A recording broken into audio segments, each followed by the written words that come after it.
What's up mga katambay? Good morning! Welcome back sa atong channel, Tambayan Cooking. So, another week, another recipe nga atong share. But before na mag-start, if pa man ako support sa atong channel, please click the subscribe button and notification bell for updated new videos na to. So, ang gagawin natin ngayon ay isang chicken recipe. So, napakadali lang to. Ang tawag namin dito sa amin ay manok adobao. Parang na ring adobo pero may sabaw siya, kaya adobao. So, ito ang ating ingredients. Gamit tayo ng chicken, white onion, garlic, spring onion, red pepper, ito calamansi, 10 pieces to. So toyo, meron din tayong gamit tayo ng salt at pepper, at lagay tayo ng oyster sauce. And ang isasabaw natin dito ay itong Sprite. So dali lang to mga katambay. Let's start. Good morning. So ito mga katambay, timplahan muna natin to. Lagay tayo ng konting asin.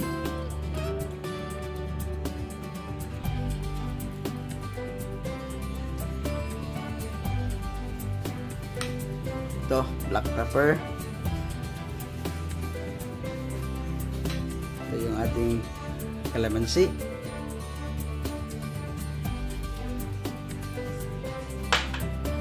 Saka toyo. Soy sauce. Yan. Saka yung ating Sprite.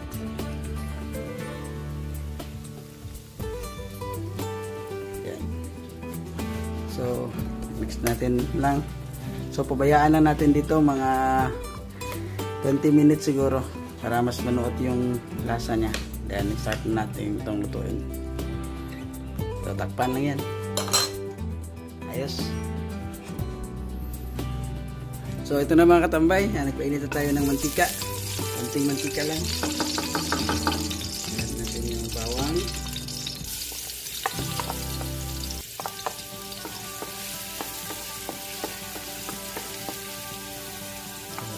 Sibuyas.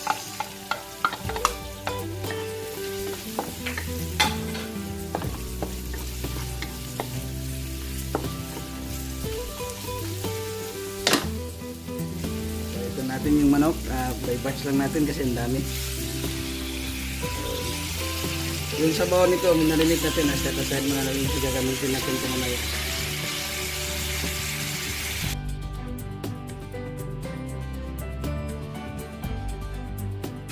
Ituin mo natin saglit yung manok bago natin ilagay yung sabaw.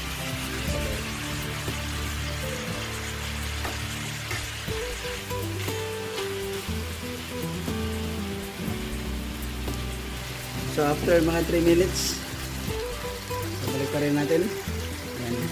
Yan, konting pula yan. Tapos na yan. Gagawin natin ito sa lahat. Lagyan natin yan. Ang ganda ang texture ng ating manok.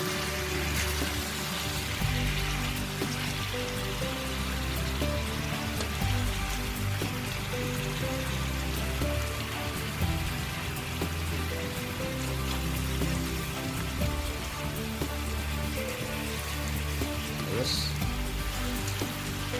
so hintay rin mga 3 minutes rin. Then haunin na nito. Nilagay natin yung ibang manok.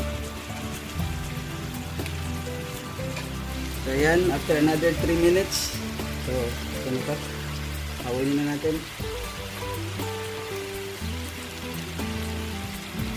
So gawin natin sa ibang manok na natira.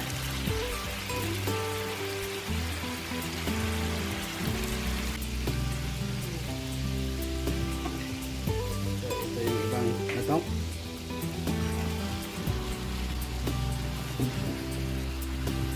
So ganun din, ituhin saglit, tapos ibalik natin yung pagkatapos.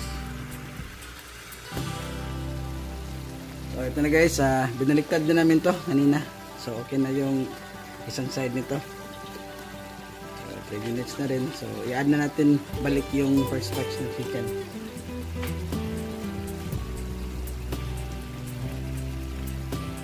Dami nito.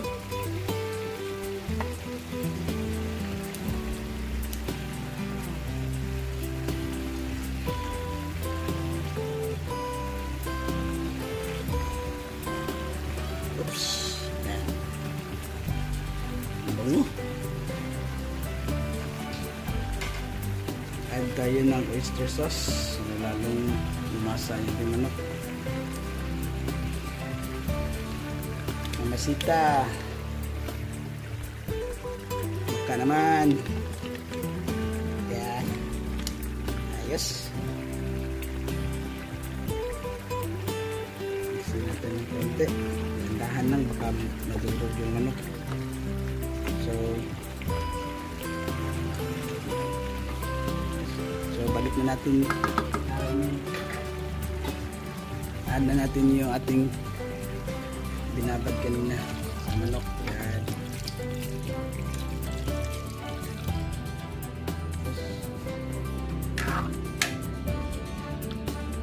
So papaluan na natin hanggang lumambot yung ating manok, hanggang maluto siya. Yan, ayos na to, napakabilis lang. Manok adobao. Ayos, takpan natin.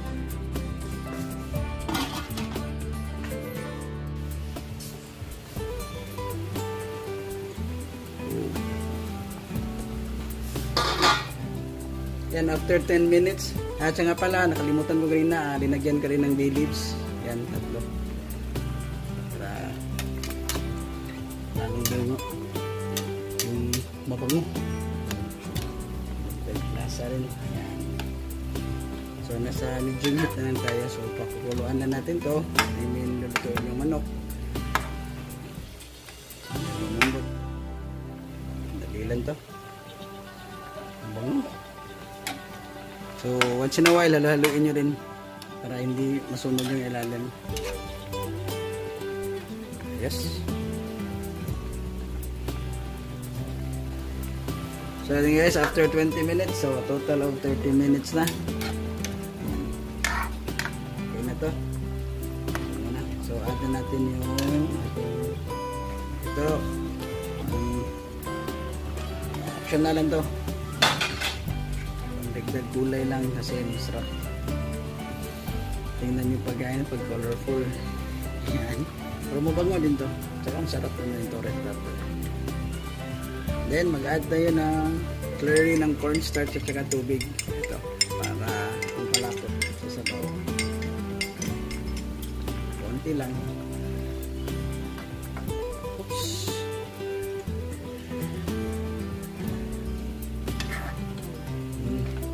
Yan na. So, pakuluin na natin to. Then, alam ng kasunod ito. Kainan na. Mga katambay. And thank you sa suporta, sa patuloy pag-support sa channel. Going 8K na tayo mga katambay. Thank you, thank you, thank you. Then support nyo rin yung FB page namin. Ganun din, Tambayan Cooking pa rin. Salamat. Salamat po.